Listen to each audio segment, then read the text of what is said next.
হরে কৃষ্ণ কৃষ্ণ কৃষ্ণ হরে হরে, হরে রাম রাম রাম হরে হরে। নমস্কার, আমি দীপা। সবাইকে সুস্বাগত জানাই প্রিয় কৃষ্ণ দীপা এই চ্যানেলে। সকলে কেমন আছেন? নিশ্চয়ই ঈশ্বরের অশেষ কৃপায় সকলে ভালো আছেন, সুস্থ আছেন।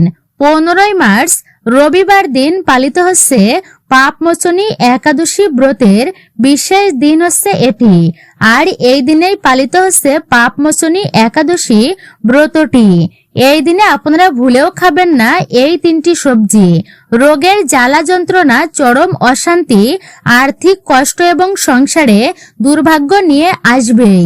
সনাতন হিন্দু শাস্ত্র মতে চৈত্র মাসের কৃষ্ণপক্ষের পাপমোচনী একাদশী তিথিকে অত্যন্তই পবিত্র দিন হিসাবে দেখা হয়। বলা হয় এই একাদশীর ব্রতটি পালন করলে জ্ঞাত বা অজ্ঞাত সারে করে থাকা সমস্ত পাপ থেকে মুক্ত পাওয়া যায়। এই একাদশী তিথি সমস্ত পাপকে ক্ষয় করে।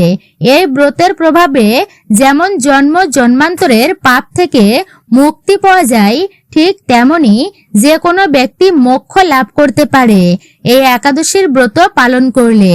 সমস্ত তীর্থ দর্শন ও বিশেষ করে গোদানের সমান পুণ্য অর্জন করা যায়। পাপমোচনী একাদশী পালনের ফলে সুস্থ নিরোগ ও দীর্ঘ জীবন লাভ করা যায় এবং মনের সর্ব মনস্কামনা পূর্ণ হয়। এই একাদশীর দিন বিভিন্ন ধরনের পূজা এবং জ্যোতিষ ও তন্ত্র মতে নানান ক্রিয়াকলাপের কথা উল্লেখিত রয়েছে। জ্যোতিষ শাস্ত্র মতে বাস্তু দোষ এবং গ্রহ দোষের প্রতিকার ও দান করার জন্য পাপমোচনী একাদশীর দিনটি বিশেষভাবে গুরুত্বপূর্ণ। নমস্কার, সবাইকে সুস্বাগত জানাই আমাদের সনাতন ধর্মীয় তথ্যমূলক চ্যানেল প্রিয় কৃষ্ণ দীপা এই চ্যানেলে।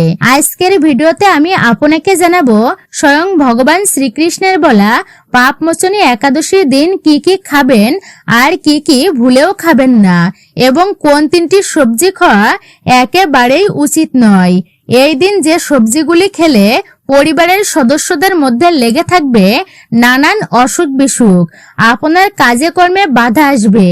আপনি ভালো কথা বললেও লোকে সেটাকে খারাপ ভাবেই নেবে। আপনার কষ্ট করে রোজগার করা উপার্জনের টাকা পয়সা জলের মতো খরচ হয়ে যাবে। জীবনে ঘনিয়ে আসতে পারে চরম আর্থিক কষ্ট। ঘরে বাইরে অকারণে সৃষ্টি হবে অশান্তি। সংসারে নেমে আসবে চরম দুর্ভাগ্য। আপনি পাপমোচনী একাদশীর দিন ব্রত পালন করুন অথবা না করুন, তবে এই দিন অবশ্যই শাস্ত্র অনুসারে নিষিদ্ধ খাবারগুলি এড়িয়ে চলুন। তাহলে বাস্তু দোষ দূরীভূত হবে এবং আপনি আর আপনার পরিবারের প্রত্যেকেই সুস্থ ও নিরোগ থাকবেন, সুরক্ষিত থাকবেন। আপনারা এইবারে জানবেন এই 2026 সালের পাপমোচনী একাদশীর ব্রতের সময় কখন রয়েছে, ব্রতটি কখন শুরু হবে এবং কখন সমাপ্ত হবে, পালনের সময় কি রয়েছে। আপনারা তা এখন শ্রবণ করুন। 2026 সালের পাপমোচনী একাদশীর মূল তিথি শুরু হচ্ছে 29 ফাল্গুন 14 মার্চ 2026 শনিবার দিন। শনিবার দিন প্রাতকাল মানে সকালে 6:36 শুরু হচ্ছে এই একাদশীর মূল তিথি। আর এই একাদশীর তিথি সমাপ্ত হবে 30 ফাল্গুন 15 মার্চ রবিবার দিন সকাল 7:47 পর্যন্ত থাকবে এই একাদশীর মূল তিথি। উদয়া তিথি অনুসারে আপনাদেরকে এই ব্রতটি পালন করতে হবে 15 মার্চ রবিবার দিন, অর্থাৎ আজকের দিনে এই ব্রতটি আপনাদেরকে সুসম্পূর্ণ করতে হবে রবিবার দিন। সকলেই মনে রাখবেন। আর আপনাদেরকে পালন কার্য সম্পূর্ণ করতে হবে 16 মার্চ সোমবার দিন। সোমবার দিন আপনারা পালন কার্য সুসম্পূর্ণ করবেন প্রত্যেক ব্রতীরা। সকাল 6:01 থেকে শুরু করে আপনারা বিশেষ করে সকাল 8:28 মধ্যে পালন কার্য সুসম্পূর্ণ করবেন। ভগবানকে পঞ্চ রবিশস্য অর্পণ করে পালন মন্ত্র অবশ্যই উচ্চারণ করেই তাই ব্রতের পালন কার্য আপনারা সম্পূর্ণ করবেন। পাপমোচনী একাদশী কথাটি 2টি শব্দের সমন্বয়ে গঠিত, যথা পাপ যার অর্থ হচ্ছে পাপ আর মোচনী যার অর্থ হচ্ছে অপসারণ। এবং তার সাথে এটি এবং বর্তমানের সমস্ত পাপ থেকে মুক্তি পাওয়ার ইঙ্গিত দেয়। পাপমোচনী একাদশীতে উপবাস পালন করলে ভগবান বিষ্ণুকে সন্তুষ্ট করা যায় এবং তিনি তার ভক্তদের আশীর্বাদ করেন। এই একাদশীর দিনে পূজার সময় নারায়ণকে অবশ্যই হলুদ রঙের মিষ্টি দিয়ে ভোগ নিবেদন করুন। হলুদ রং ভগবান শ্রী নারায়ণের অত্যন্তই প্রিয়। এই বিশেষ তিথিতে ভগবান শ্রী বিষ্ণুর পূজার পাশাপাশি মা লক্ষ্মীর পূজা এবং আপনারা বিশেষ করে তুলসী গাছে জল নিবেদন করবেন। এটি করতে পারলে আপনার সংসার সুখ ও সম্পদে ভরে উঠবে। বিশেষ করে মা তুলসীকে আপনারা স্নান সেবার জল অর্পণ করবেন এই দিনে। এই বিশেষ দিনে বলা হয়েছে যদি আপনি গঙ্গা স্নান বা যে কোনো পবিত্র নদীতে স্নান করতে পারেন তা প্রচুর পুণ্য ও আধ্যাত্মিক আশীর্বাদ নিয়ে আসে। এই দিনটি স্নানের পর ভগবানের নাম জপ করুন। তারপর উপবাসের সময় জপ করলে তা ভক্তের শরীরের চারপাশে একটা ঢাল তৈরি করে এবং তাকে সকল ধরনের নেগেটিভ শক্তির হাত থেকে রক্ষা করে। পাপমোচনী একাদশীর দিনে নিষিদ্ধ খাবারগুলোর মধ্যে প্রথমে যেই খাবারটির কথা বলবো আর তা হচ্ছে নিম পাতা। এই দিন বাড়িতে কখনোই নিম পাতা রান্না করবেন না। আমরা প্রত্যেকেই জানি নিম গাছ এবং নিম পাতার ঔষধি গুণ আছে বিশেষ, কিন্তু শাস্ত্র মতে মা শীতলা দেবী এবং দেবী দুর্গা চৈত্র মাসে নিম গাছে বাস করেন। তাই চৈত্র মাসের একাদশীর দিন নিম গাছের পূজা করা হয়। এই দিন নিম গাছে জল নিবেদন করলে ও জুঁই তেলের প্রদীপ জ্বালালে শারীরিক ও মানসিক রোগ থেকে মুক্তি পাওয়া যায়। এর সঙ্গে আপনি হনুমানজির আশীর্বাদও প্রাপ্ত করতে পারবেন। সুতরাং পরিবারের কোনো সদস্যই পাপমোচনী একাদশীতে নিম পাতা দিয়ে তৈরি কোনো খাবার যেমন নিম বেগুন বা নিম পাতা ভাজা, নিম পাতার শুক্তো ইত্যাদি খাবেন না। এই দিন নিম পাতা খেলে উল্টো ফল পাবেন আপনারা এবং বাড়িতে রোগ ব্যাধি লেগেই থাকবে। রোগের পিছনে খরচ করতে করতে আপনি সর্বশান্ত হয়ে যাবেন। তাই এই দিন কোনোভাবেই নিম পাতা দিয়ে তৈরি কোনো খাবার আপনারা গ্রহণ করবেন না। এমনকি আপনারা নিমের দাঁতনও ভুলেও গ্রহণ করবেন না।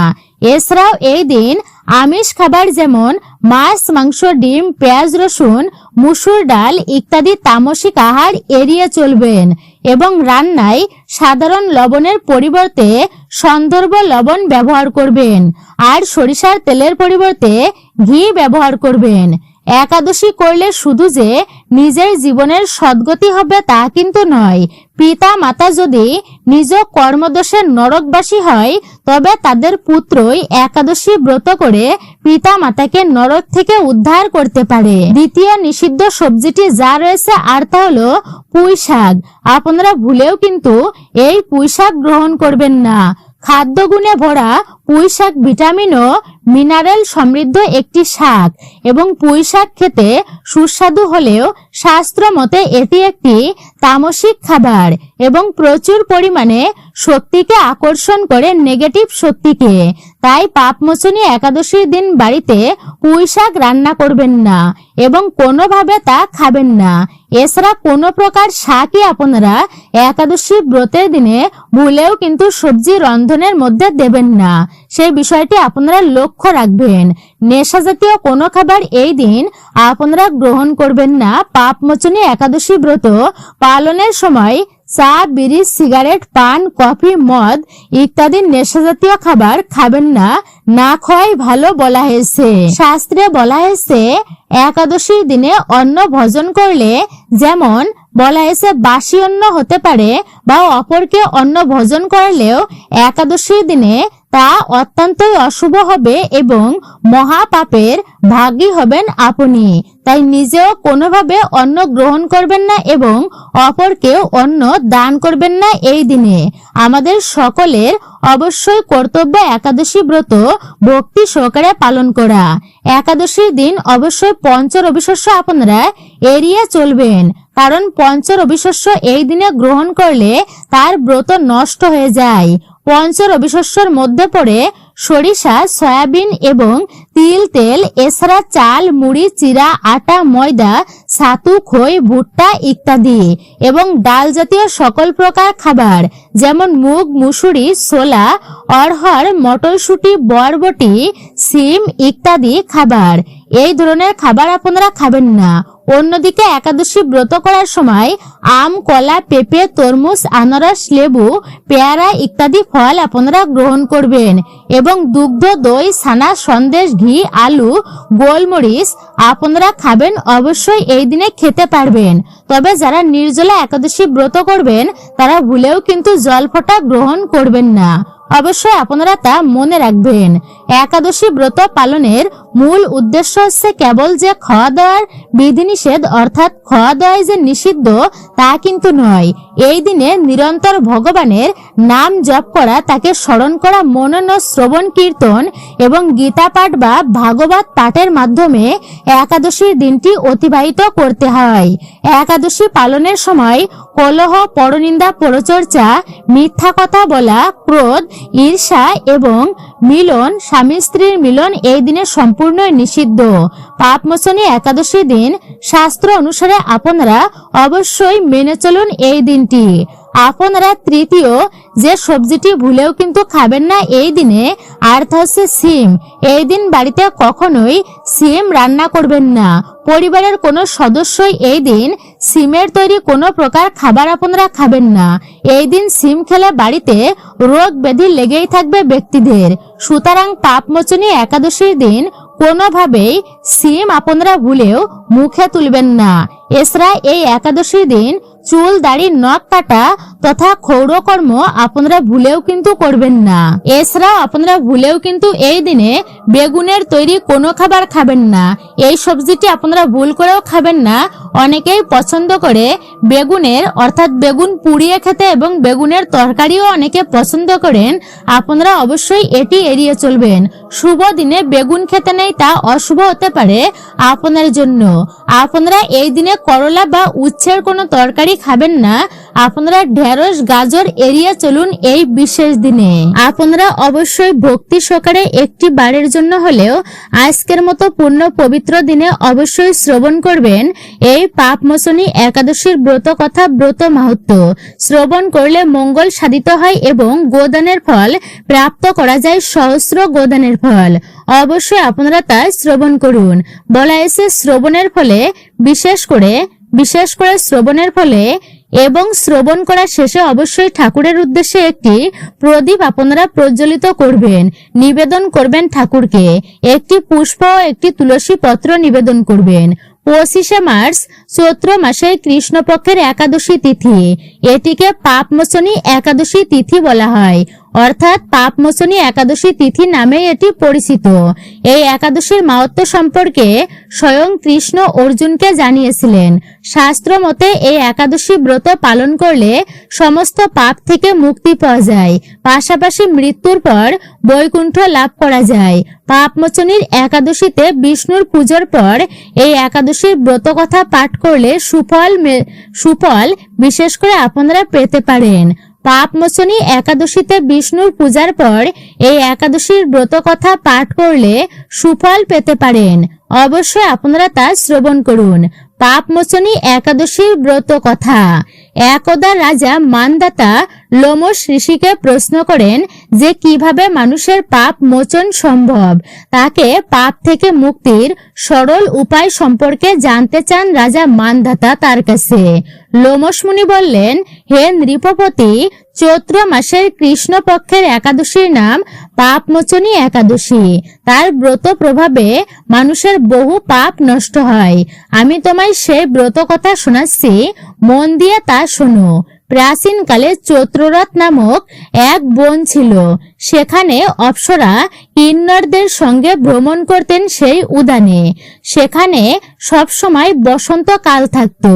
সেখানে কখনো গন্ধর্ব কন্যা বিহার করত, আবার কখনো ইন্দ্র অন্যান্য দেবতাদের সঙ্গে ক্রিয়া করতেন। সেই বনে মেধাবী নামক এক শিব ভক্ত ঋষি তপস্যায় মগ্ন ছিলেন। একদিন মঞ্জু ঘোষা নামক এক অপ্সরা তাকে মোহিত করার চেষ্টায় বীণা বাদন করে মধুর স্বরে গান গাইতে শুরু করলেন। সেই সময় শিবভক্ত মেধাবীকে কামদেব নিজের বাণে বিদ্ধ করবার চেষ্টা করেন। কামদেব সেই সুন্দর অপ্সরার গুরুর ধনুক তৈরি করেন ও কটাক্ষকে তার প্রতাঞ্চনা করেন, তার নেত্রকে মঞ্জু ঘোষার সেনাপতি করেন। এইভাবে কামদেব ঋষি মেধাবীকে জয়ের জন্য প্রস্তুত করেন। সেই সময় মেধাবী ঋষি নিজের যুব অবস্থায়ও অত্যন্ত হৃষ্টপুষ্ট ছিলেন। তিনি যজ্ঞবিত ও দণ্ড ধারণ করেছিলেন। সেই মুনিকে দেখে কামদেবের বসে থাকা মঞ্জু ঘোষা মধুর বীণা বাদনের সঙ্গে গান গাইতে শুরু করেন। ঋষি মেধাবী মঞ্জু ঘোষার মধুর গান ও তার সৌন্দর্যে মুগ্ধ হয়ে পড়েন। সেই অপ্সরা মেধাবী মুনিকে আলিঙ্গন করেন। এইদিকে ঋষি মেধাবী তার সৌন্দর্যে মুগ্ধ হয়ে শিব রহস্য ভুলে যান, অর্থাৎ তার ইষ্ট দেবতাকে ভুলে যান। কামে বশীভূত হয়ে মঞ্জু ঘোষার সঙ্গে রমণ করেন। কামে বশীভূত থাকায় মুনি দিন রাতের জ্ঞান লোপ পায় তার। বহুক্ষণ রমণ করতে থাকেন তারা। পরে মঞ্জু ঘোষা তাকে বলেন যে, হে ঋষি, অনেকক্ষণ হয়ে গেছে, আমাকে স্বর্গলোকে যাওয়ার আজ্ঞা দিন। অপ্সরার কথা শুনে ঋষি বলেন, হে মোহিনী, সন্ধ্যাবেলায় এসেছো তুমি, সকাল হলে চলে যেও। ঋষির এ কথা শুনে অপ্সরা তার সঙ্গে রমণ করেন অভিশাপের ভয়ে। এরপর মঞ্জু ঘোষা একদা ঋষির কাছ থেকে স্বর্গে যাওয়ার আজ্ঞা চান। আবার মুনি এবারও তাকে আরো কিছুক্ষণ থাকার আবেদন জানান, কিন্তু মঞ্জু ঘোষা তাকে জানান যে অনেক কাল অতিবাহিত হয়েছে। অপ্সরার কথা শুনে ঋষির বোধ ফেরে পুনরায়। তিনি বুঝতে পারেন যে এইভাবে 57 বছর অতিক্রম হয়েছে তার। এত অধিক পরিমাণ সময় ভোগ বিলাসিতায় ব্যয় হয় ঋষি মেধাবী অত্যন্তই ক্ষুব্ধ হন। নিজের তপস্যা ধ্বংসকারী অপ্সরাকে অভিশাপ দিয়ে বসেন ঋষি। বলেন, আমার তপস্যা নষ্ট করেছিস তুই দুষ্টা, তুই মহাপাপী, দুরাচারিণী নারী। আমি তোকে অভিশাপ দিচ্ছি, আমি তোকে পিশাচিনী হওয়ার অভিশাপ দিলাম। এরপর মঞ্জু ঘোষা পিশাচিনী হয়ে যায়। তারপর ঋষিকে রাগ ত্যাগ করার আবেদন জানান মঞ্জু ঘোষা। সেই সঙ্গে এই পাপ থেকে মুক্তি পাবার পথও জানতে চান তিনি। মঞ্জু ঘোষা তাকে বললেন, সাধুর সঙ্গ ভালো ফল প্রদান করে। আপনার সঙ্গে আমি বহু বছর কাটিয়েছি, এবার আমার উপর আপনি প্রসন্ন হন। তা না হলে যে লোকে বলবে এক পূর্ণতার সঙ্গে থেকে মঞ্জু ঘোষাকে পিশাচিনীর রূপ ধারণ করতে হয়েছে। মঞ্জু ঘোষার কথা শুনে ঋষির রাগ কমে যায় ও আত্মগ্লানি হয় তার। পাশাপাশি নিজের অপকীর্তির জন্য তিনি ভয় পান। এরপর মঞ্জু ঘোষাকে ঋষি মেধাবী বলেন যে সে তার অনেক ক্ষতি করেছে, তা সত্ত্বেও তাকে অভিশাপ থেকে মুক্তি পাবার পথ দেখাবেন তিনি। চৈত্র মাসের কৃষ্ণপক্ষের পাপমোচনী একাদশীর উপবাস করার পরামর্শ দেন মুনিকে। বলেন, এই একাদশী ব্রত পালন করলে পাপ ও পিশাচিনীর দেহ থেকে মুক্তি সম্ভব। এরপর তাকে ব্রতের নিয়ম জানিয়ে নিজের পাপের প্রায়শ্চিত্তের জন্য ঋষি চব্বনের কাছে যান। নিজের পুত্র মেধাবীকে দেখে চব্বন ঋষি তাকে জিজ্ঞাসা করেন, এমন কি এমন হয়েছে যার কারণে তার সমস্ত তপস্যা নষ্ট হয়ে গেছে ও তার সমস্ত তেজ মলিন হয়ে গিয়েছে। মেধাবী মুনি লজ্জিত হয়ে সমস্ত কথা তাকে জানান, সঙ্গে পাপ মুক্তির উপায়ও জানতে চান। চব্বন ঋষি তাকে পাপমোচনীর একাদশী ব্রত পালন করতে বলেন। এরপর মঞ্জু ঘোষা ও মেধাবী ঋষি এই একাদশীর ব্রত তারা পালন করে। আর ব্রতের পূর্ণ প্রভাবে মঞ্জু ঘোষা পুনরায় তার সৌন্দর্য ফিরে পায় ও স্বর্গলোকে তিনি প্রস্থান করেন এবং মেধাবী ঋষিও সমস্ত পাপ তার ক্ষয় হয়। লোমশ মুনি বলেন, হে রাজন, এই পাপমোচনী একাদশীর প্রভাবে সমস্ত পাপ নষ্ট হয়ে যায়। এই একাদশীর ব্রত কথা শ্রবণ বা পঠন 1000 গোদানের সমান ফল প্রদান করে। এই উপবাস করলে ব্রহ্মহত্যা, স্বর্ণচুরি, মদ্যপান, অগম্য গমনের মতো ভয়ঙ্কর পাপ নষ্ট হয় এবং ব্যক্তির সব শেষে স্বর্গলোকে প্রস্থান করে তিনি অবশেষে। এটাই ছিল এই পাপমোচনী একাদশীর ব্রত কথা, ব্রত মাহাত্ম্য। সকলেই নিশ্চয়ই বুঝতে পেরেছেন এই একাদশী ব্রত যদি আমরা ভক্তি সহকারে পালন করি তাহলে কি ফল প্রাপ্ত করতে পারি। সকলে ভালো থাকুন, সুস্থ থাকুন, পরম করুণাময় ঈশ্বরের অশেষ কৃপায়। আর আপনি যদি আমাদের চ্যানেলের নতুন দর্শক হয়ে থাকেন তো চ্যানেলটি অবশ্যই সাবস্ক্রাইব করবেন, পাশে থাকা নোটিফিকেশন বেল আইকনটি অল করে দিবেন। একজন সনাতনী ব্যক্তিকে অবশ্যই ধর্মীয় যাত্রায় আপনারা সাহায্য করবেন, সহযোগিতা করবেন, আমি আশা রাখছি। ভিডিওটি সম্পূর্ণ দেখার জন্য আপনাকে অসংখ্য ধন্যবাদ। অবশ্যই কমেন্টে জয় শ্রীকৃষ্ণের জয় লিখতে একদমই ভুলবেন না। ভিডিওতে একটি লাইক অবশ্যই করবেন।